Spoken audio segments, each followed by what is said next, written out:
You know what? This regime, this IRGC, Mojtaba Khamenei, they're dedicated to one thing, which is really suicidal death and taking down the rest of the world with them. They're a radical religious regime, and it just shows that they not only rebuff the United States, they threaten the president, and we have to understand that behind these words are actions that they want to complete. Had the U.S. and Israel not struck them, Josh, both in June of last year and in March of this year, they would have today an atomic bomb. And guess what? They say they would use it, and they would use it. And we have to understand the threat here, and that this is an opportunity to seriously degrade this regime so that they don't pose a threat to the United States, Israel, and to really the world at large.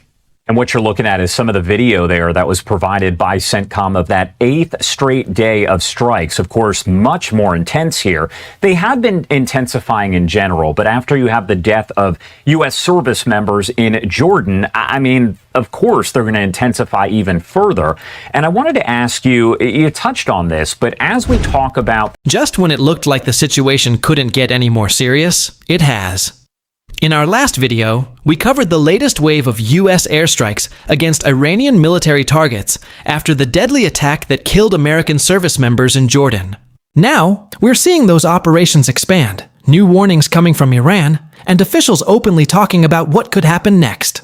This is no longer just a headline, it's becoming a rapidly evolving international crisis with consequences that could stretch far beyond the Middle East. The biggest question isn't simply whether these strikes will continue.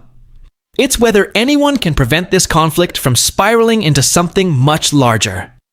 That's what we're going to break down today, because behind the military statements, political rhetoric, and dramatic headlines are real lives, real risks, and decisions that could shape global security for years to come. If you believe the path forward is built on progress, diplomacy, and responsible leadership, hit that subscribe button. Let's build the strongest community for thoughtful political discussions together. My name is Josh Breslow, and on the right-hand side of your screen, that is a live look over the Strait of Hormuz provided by marine traffic, where once again, not a lot of movement. I want to pop this up on your screen as we see intensifying strikes that are happening over in Iran. The U.S.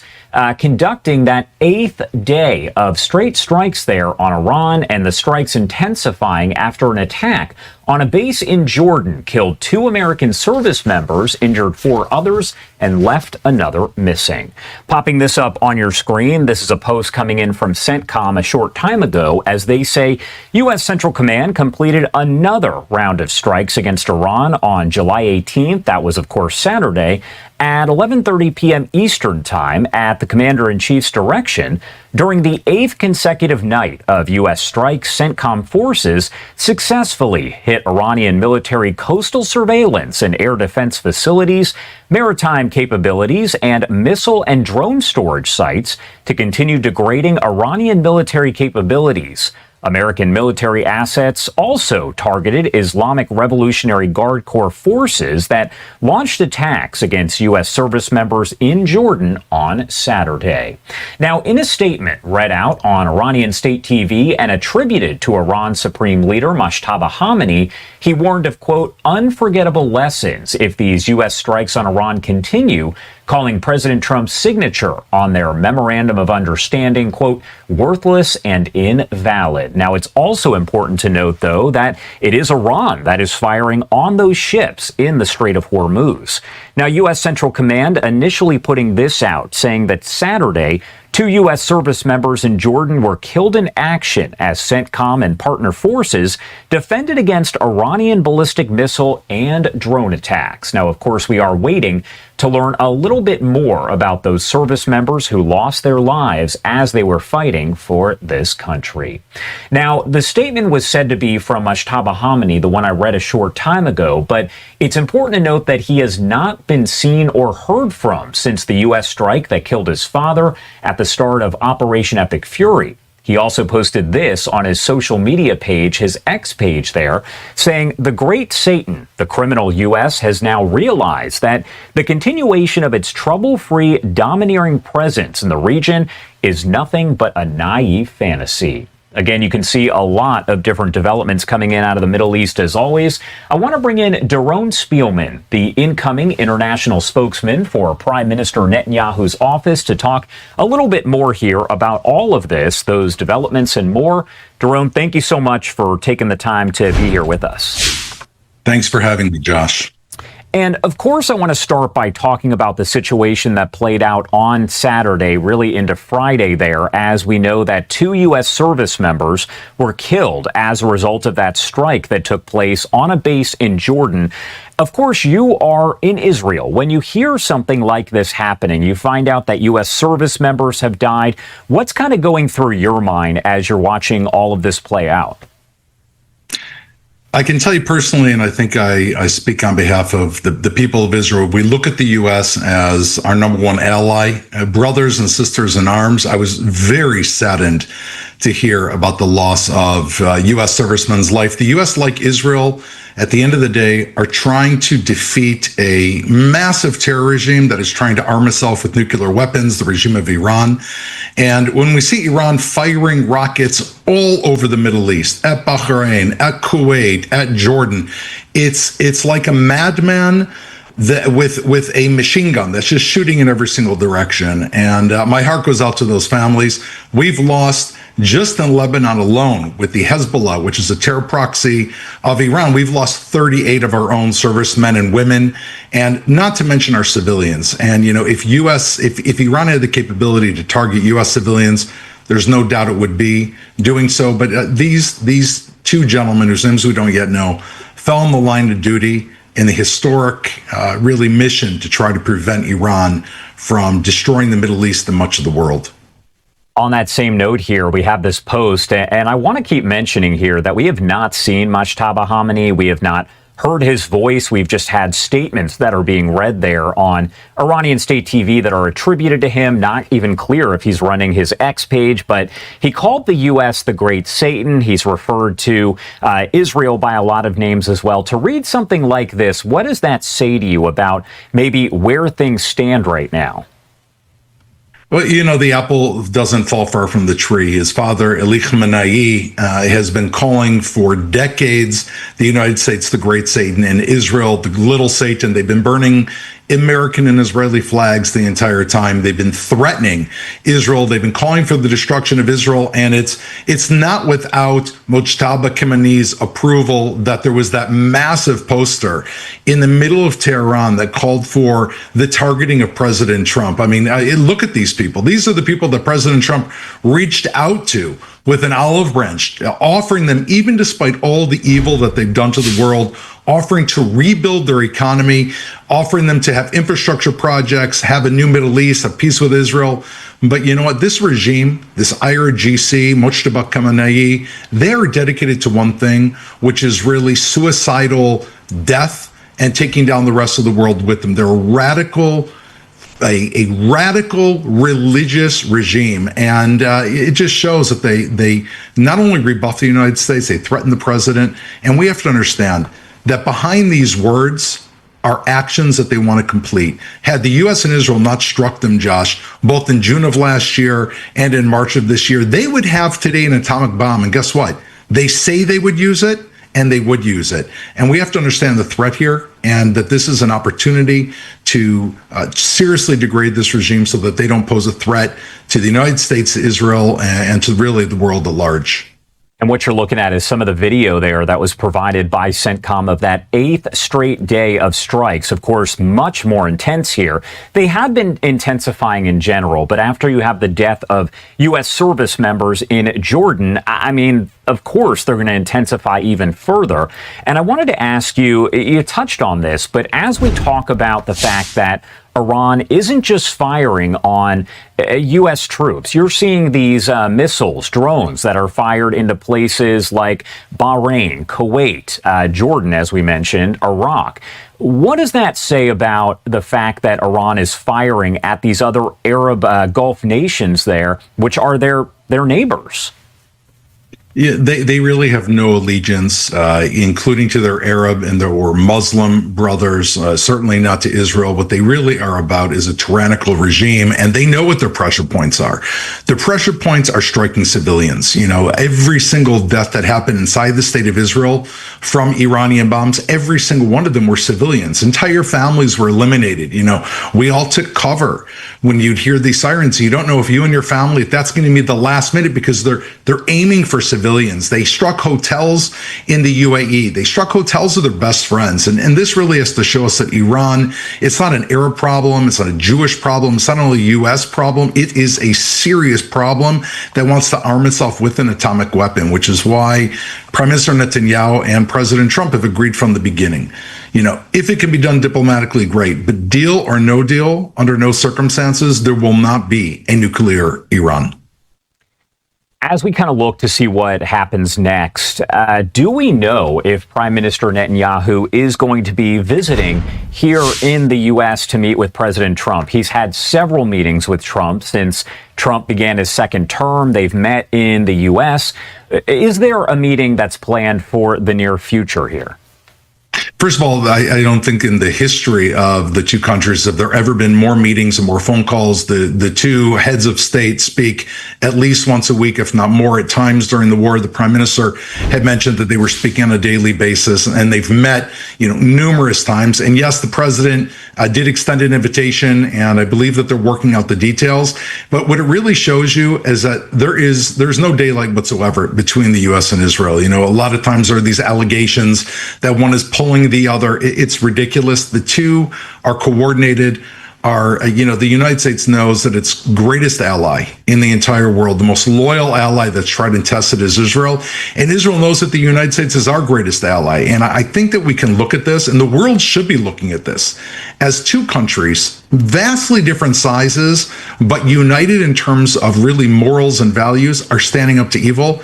And it's just shocking that more countries, including in Europe, haven't done so. They're kind of missing the boat. This is the opportunity for you to fight evil, and I hope more will will really join this, and we can look back and say, you know what? The world stood up for good. The world prevented evil from metastasizing.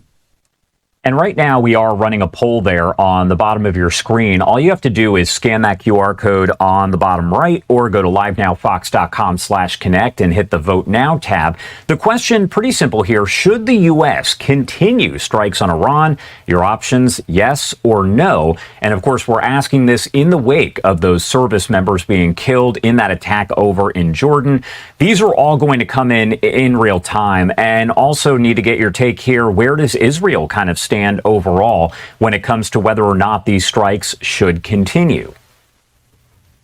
Israel's main concern, Josh, Israel has shown that it can use immense force when needed to prevent Iranian threats.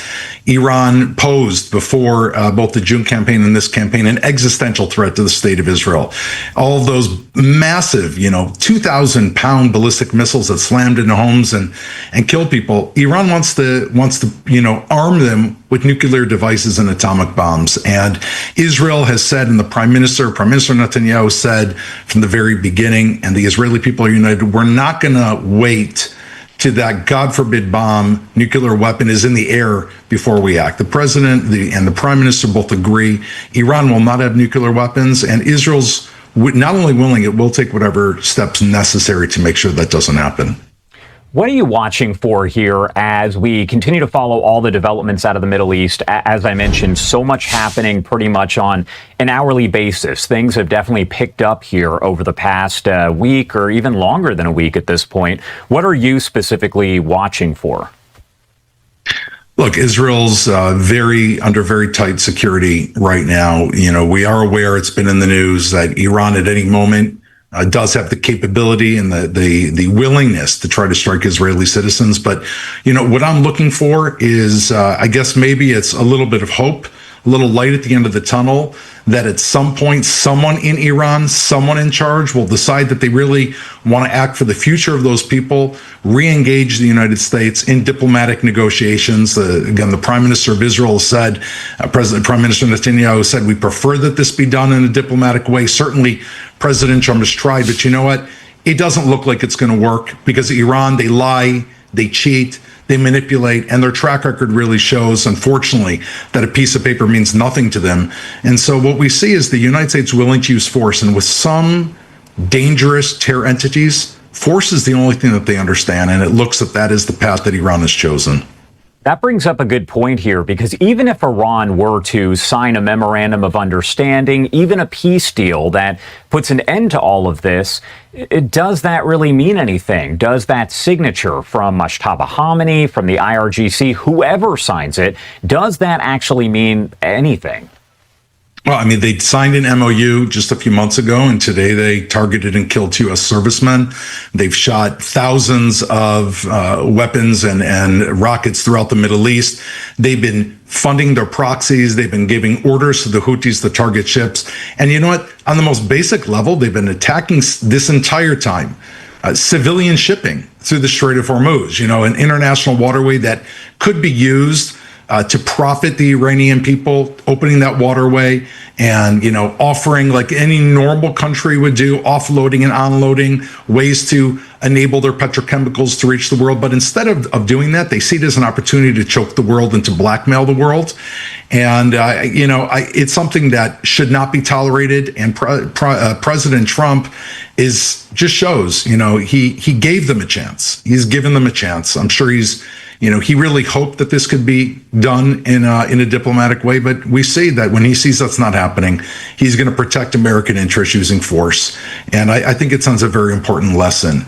Evil, for the most part, doesn't listen to reason. And when you don't listen to reason, you use force. You hope that at least they're going to listen to that. And again, we are running that poll there on the bottom of our screen. Should the U.S. continue strikes on Iran? All you have to do is scan that QR code, bottom right-hand side, or go to livenowfox.com/connect. And right now, not really surprising, but it is an overwhelming majority. 91% say yes. 9% say no. Right now, we have a few hundred votes that have come in, but we just popped this up on your screen, so you're going to be able to see all of this changing here in real time. Now, I do want to pop up this live look over Beirut in Lebanon to talk a little bit more about what's happening there as it relates to Israel and the Hezbollah terror group, because information coming out here that Secretary of State Marco Rubio is going to be meeting with Lebanon's president here in just a matter of hours. So how significant is a meeting like that as we look at what's taking place between Israel and Hezbollah?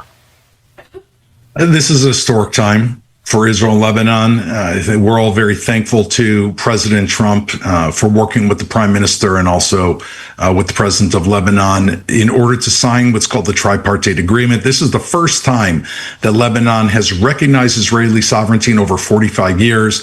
They've recognized Israel. Israel is not interested, has no territorial ambitions in Lebanon. What we really want is just safety and quiet for the people on the northern border of Israel. And the same thing, the president of Lebanon just wants really, I think, peace for his own country. But we agree that the problem here is Hezbollah. And again, Hezbollah is just another code name for Iran. It's just Iran operating in this area. And right now what this agreement says is that the Lebanese armed forces, the LAF, are going to act definitively to disarm Hezbollah and remove them from the area. And as they do that, and the IDF stands with them side by side, is offering them all the support we can. And in fact, we have 2 pilot zones underway. As soon as they do that, then not only will Israel be safer, Lebanon will be safer, and we can work towards a much longer lasting peace in the region. And I'm sure that that is what Secretary Rubio is working towards, and anything he can do and we can do to move this forward is simply a blessing. And my last question here, as we talk about one terror group that starts with an H, want to talk about the other one as we're several years removed from the October 7th attack, but of course people in Israel will always remember that. Hamas.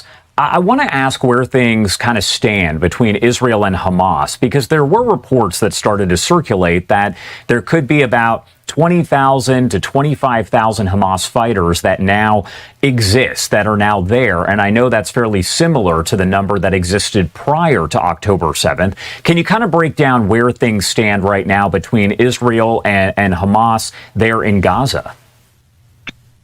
Since the ceasefire that was brokered by the president, Israel moved to a specific security zone called the Yellow Line, and the hope is that Hamas would fulfill their obligation to the agreement that President Trump had put in front of them, which simply calls for them to disarm, turn in all their weapons, and then the people of Gaza could begin living a better life. Unfortunately, Hamas, similar to Hezbollah, also in terms of the radical ideology, also in terms of Iranian funding, took the opposite approach. They've taken their money into buying weapons, rearming, trying to reestablish themselves as the terror heads of the Gaza Strip.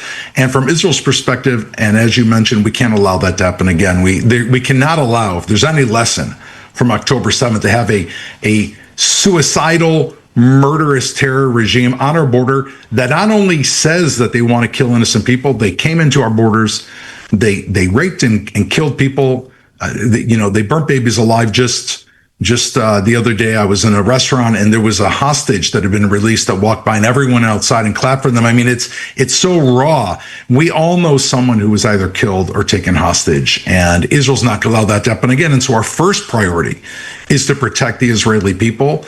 And if diplomacy doesn't work with Hamas, then Israel, again, is leaving all the options on the table.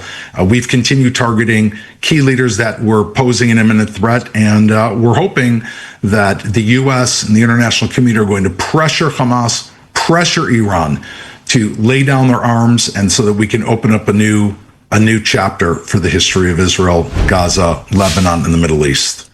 All right. Doron Spielman there, international spokesperson for the Prime Minister's office there in Israel. Thank you so much for taking the time to join us and helping to break down a variety of developments there. Anything we missed or anything that you want to add here before I let you go? I just want to reach back, and I know it was a couple of weeks ago, Josh, to July 4th. And July 4th was celebrated in Israel. The Knesset was painted red, white, and blue. And as I walked by, I said, if you look in the United Nations building, if you look at the Liberty Bell, what you see there are biblical passages quoting liberty. And really the bond between our two countries is so deep. I think that, it's not just that we've fought a war together, is that we share the quest for freedom and peace together. And this is an opportunity. Sometimes you can do that by passing laws. Sometimes you can do that with negotiations. And sometimes you can do that by standing up for freedom. But this is a time that I think we can be proud Americans and proud Israelis and join together on the quest for really creating a better region and a better future for the entire world. All right, Doron Spielman, thank you again for taking the time to join us here. I'm sure we'll have you on again very soon to help break down all these developments, as I'm sure there will be more in the coming days. Thank you again for being here with us. It's my pleasure. Thank you, Josh. And I want to pop this up on your screen right here as we are getting reaction coming in from lawmakers on both sides of the aisle in relation to the killing of those two U.S. service members over in Jordan during an Iranian strike on that location. Representative Mike Lawler, a Republican from New York, saying, "My prayers are with the brave American heroes who were killed and with the service member who remains missing following today's Iranian attack on U.S. service members in Jordan. Iran must be held accountable for this escalation. These courageous Americans made the ultimate sacrifice in service to our nation. Their selfless dedication and unwavering commitment to defending the United States will never be forgotten."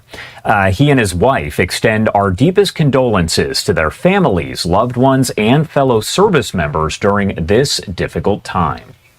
Now, again, as I mentioned, both sides of the aisle here, we have Senator Mark Kelly, a Democrat from Arizona, saying these brave Americans gave their lives in service to our country and will never forget their sacrifice.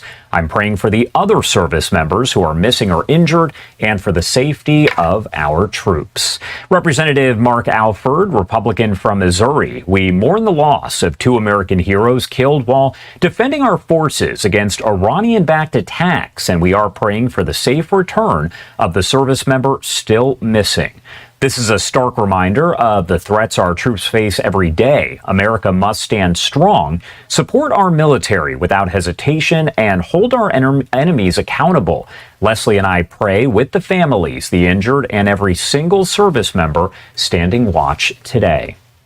Representative Don Davis, Democrat from North Carolina, we mourn two brave U.S. service members who gave their lives while defending against an Iranian missile and drone attack on a U.S. base in Jordan.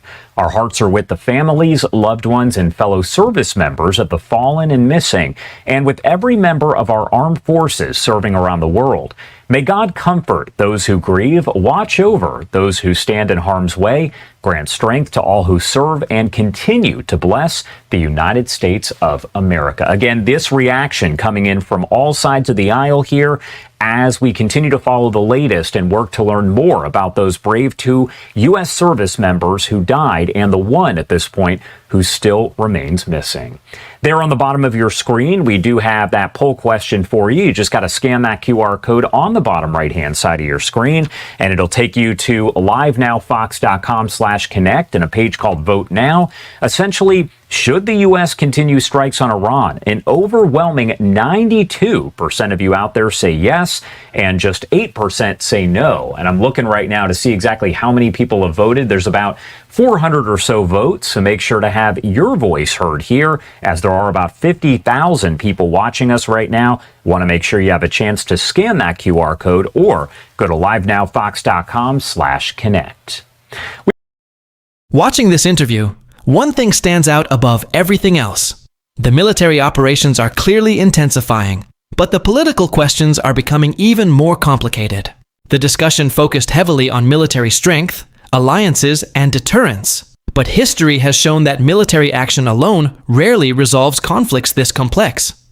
Every new strike may weaken military capabilities in the short term, but it also raises the stakes for everyone involved if diplomacy cannot eventually take over. The deaths of American service members in Jordan are heartbreaking, and those families deserve answers, accountability, and support. At the same time, protecting American troops and preventing an even wider regional conflict shouldn't be competing priorities. They should go hand in hand. Strong leadership isn't measured only by how forcefully a country responds, but also by whether it can prevent a crisis from growing into something even more devastating. As this story continues to unfold, one thing is certain: the world is watching every move, every statement, and every decision. The choices made in the coming days won't just affect the Middle East. They could shape international security for years to come. That's why staying informed, questioning the facts, and paying attention to these developments is more important than ever. If you found this breakdown helpful, don't forget to hit the like button and subscribe to the channel so you never miss our coverage of the biggest political stories shaping the world. Your support truly helps us continue bringing you thoughtful analysis and timely updates. Thanks so much for watching, and I'll see you in the next one.